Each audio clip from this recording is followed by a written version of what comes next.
Hello and welcome to PlayStation All-Stars Battle Royale History, where today we'll be taking a look at a more surprising addition to the roster, Nariko, from early PS3 exclusive Heavenly Sword. Heavenly Sword was a hack-and-slash title developed by Ninja Theory and was often compared to the God of War franchise, which we'll talk about in another video. It was a game made to show off the graphical power of the PS3 and featured Hollywood-level motion capture and impressive physics and graphics. Heavenly Sword was the story of Nariko, and I will let her introduce herself. It was written that 23 years ago, in the year of the Fire Horse, a deity would be reborn in the body of a mortal man. A savior, destined to unite our people and show us the way to the promised land. Instead, I was born from my mother's dying body, and my people wept. They said I was a portent of doom. Maybe they were right. Well, that was a bit heavy. Basically, prophecy said a man-god would be born and save the clan, but instead Nariko was born and her lack of a penis made her instantly a curse. Sexism!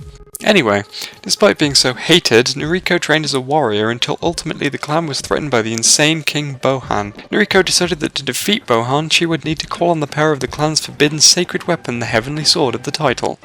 My clan believed this sword was forged in heaven for a deity.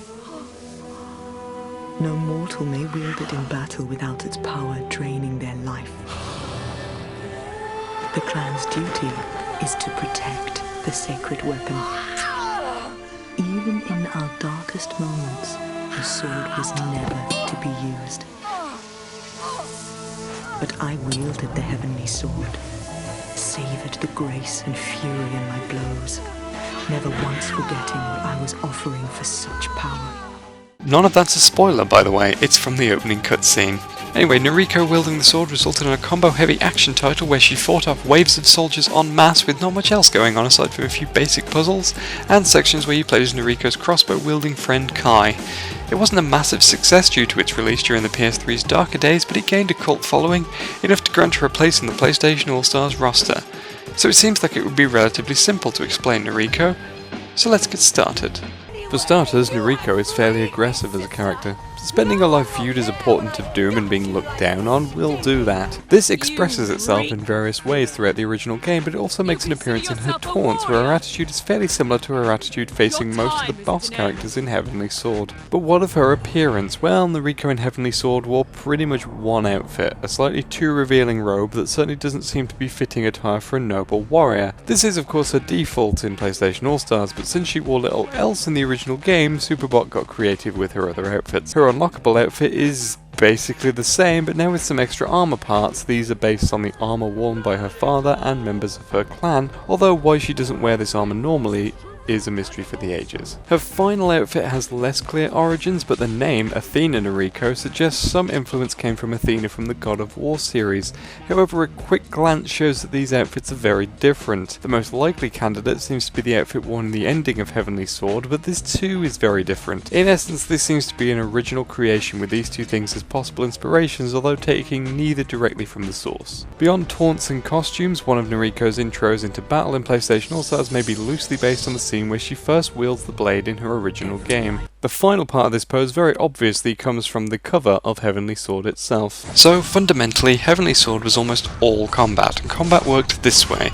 Nariko had 3 stances based on each of the sword's 3 forms. Her fast stance had her split the sword into 2 smaller blades which allowed for quick attacks, the power stance was the fully formed sword which allowed for heavy attacks, and the range stance was the split blades on chains which provided weak ranged attacks with minimal use. Most of the time in Heavenly Sword, Nariko would be performing combos in these 3 stances, and these combos are the basis for her moveset in PlayStation All-Stars. The way she works is that each square move is a combo, and each combo can move into a second combo. This is rather different to how Heavenly Sword works, where you can pretty much throw out combos wherever you like, but here they're to make her unique in some way, I guess. Many of her combos are based on combos in her fast stance, including Heaven's Dance, Devil's Paradise 2, Rising Divinity 2, and the blades are one half of Rising Divinity 1. These moves are all fast combos, just like their original versions, which means they don't do a lot of damage, but you can get a lot of hits in very quickly. Meanwhile, Devil's Paradise 1 and Angel's Judgment 2 are based on power stance combos which are hard hitting but slow. The range stance only appears in Heaven's Dance 2 in the first part of Rising Divinity 1. Since there weren't any complex combos for the range stance in Heavenly Sword, it makes sense they wouldn't do complex combos in PlayStation All-Stars either. Finally, Angel's Judgment 1 appears to be based on a stomp move that Nariko could perform early in the game before she used the Heavenly Sword. Sometimes this move would be used to break open pots as well, but generally she didn't use this move with the Heavenly Sword, so it's odd that it's included in PlayStation All-Stars. As a side note, Nariko can also be seen doing this stomp in one of her victory poses. So I mentioned that the range stance wasn't used for complex combos, but what it could do was deflect arrows and also just generally allow you to brush debris everywhere. There often wasn't any practical reason to sweep debris about, but you could do it anyway because there was a physics engine for it, so why not? The debris sweep becomes a move for Nariko in PlayStation All-Stars as well. It still has minimal use in this game, but it can be used to chain combos together, I guess. Never really found much of a use of it myself, to be honest. In addition to the ground combos, Nariko could perform occasional aerial combos in Heavenly Sword. Due to the lack of an actual jump button in the game, aerial combos were instead initiated by throwing an enemy into the air using the chain swords, and then following them up with a flick of the 6-axis. This throw move is used in PlayStation All-Stars for a similar purpose. Although Nariko can jump in PlayStation All-Stars, this move is retained for combo purposes, and just like its original appearance, Nariko doesn't follow the opponent up automatically, and it requires an extra input from the player to do so. Where she does automatically follow this is in her up throw, which seems to also use this as inspiration. So once Nariko had her opponent in the air in Heavenly Sword, there were a variety of different combos she could use to dispatch them. They were often fairly simple because there was little time to spend in the air, but they often earned you extra style points towards unlockables. These aerial combos feature in PlayStation All-Stars as well, and are pretty much lifted from the original game. Each one uses a different stance, and the down square seems to be a move taken from one of Nariko's finishes in a normal combo instead. Another of Nariko's aerial moves is one that has a less clear origin. The move, Heroine Moment, which replaces the throw move on the ground, seems to be based on either the encounter with Flying Fox, where she performed a series of acrobatic attacks in the air with him, or on sequences where Nariko used her chains to swing around. The sequences where Nariko swings around may have also been an inspiration for one of her intros. No good hack and slash game would be complete without some kind of counter move to push back enemy onslaught, and Heavenly Sword was no exception. If you pressed the heavy attack button at the right time, Nariko would perform a counter move. Counter moves took on different forms. Sometimes the move would be a simple throw, whereas other times Nariko would do something a lot more brutal. She doesn't do anything nearly that brutal in PlayStation All-Stars, but the counter still remains. Instead of her usual moves, she will instead perform a disabling chain swing, which she can then lead into other attacks. Also, the throw she occasionally did seems to have been the inspiration for one of her throws in PlayStation All-Stars. But countering in Heavenly Sword had another purpose. In some cases it could also be used to deflect projectiles. One notable use of this was against the final boss, who would throw energy balls at her, and deflecting them back at him was a key strategy in defeating him. This deflect ability was transferred into Nariko's counter in PlayStation All-Stars as well. One very specific counter move used during one chapter of Heavenly Sword was the paralyzing move. Bohan pits neighbor against neighbor, brother against brother, and they are too scared to do anything else but fight. But these people don't have to die. There's an attack my father once taught me. You can paralyze the body for a time, still keeping their mind alive.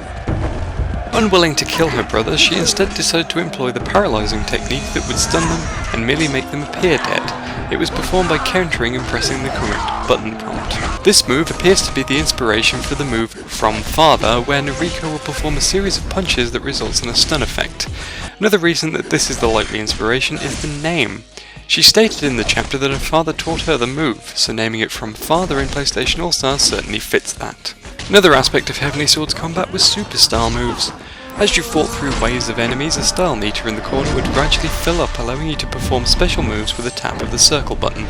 The moves were often random, but quite a few moves involved Nariko using her chains as a grapple and swinging enemies around. This seems to be the inspiration for her down triangle moves in PlayStation All-Stars, where she will pull an opponent towards her for close range combos. But Nariko isn't all close range, even in her own game. There are occasions where she gets to attack from a distance. Early on in Heavenly Sword, you got introduced to boxes of shields. Nariko could pick up these shields and throw them at opponents.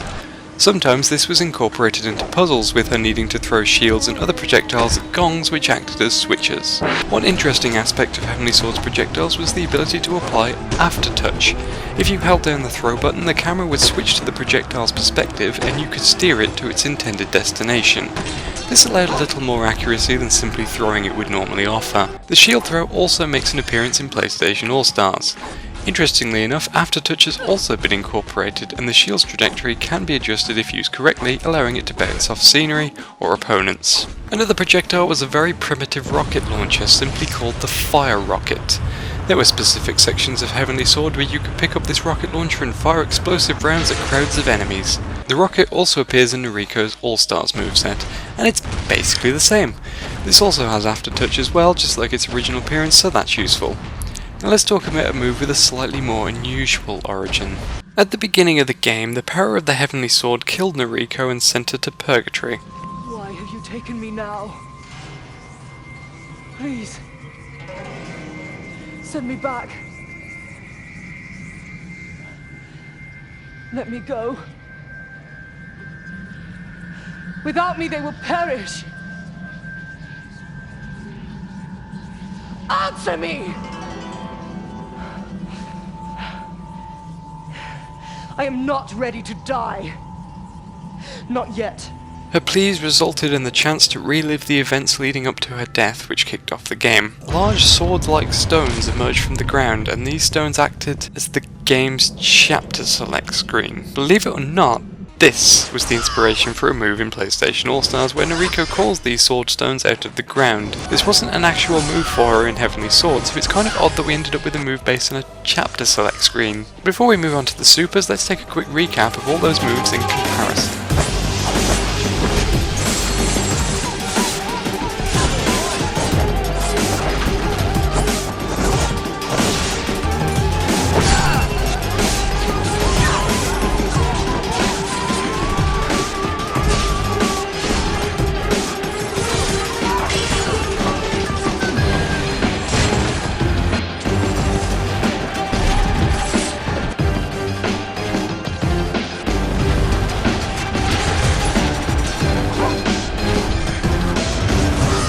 Level 1!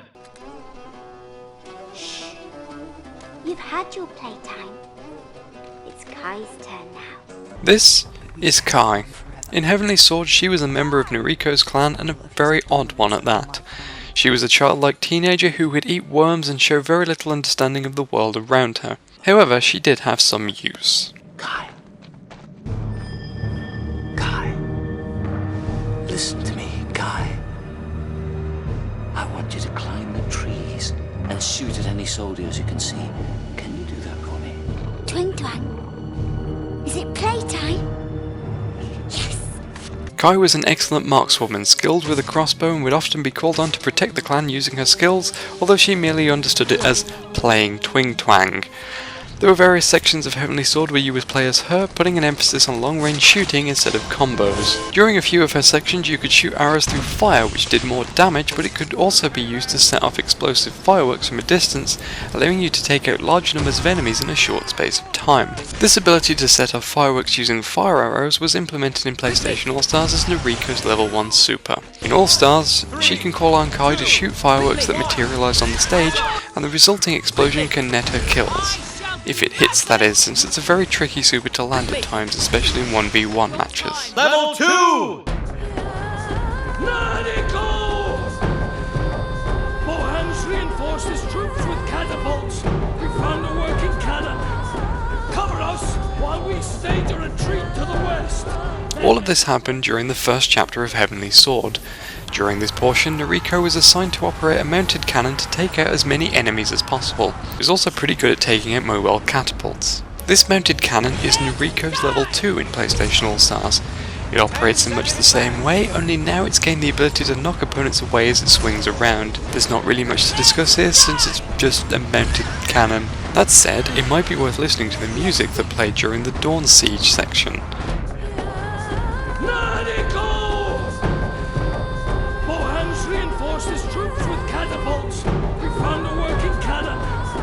Cover us while we stage a retreat to the west. Then make a break for the eastern cliffs. And above all, keep the sword safe. Level 3! My will is unstoppable.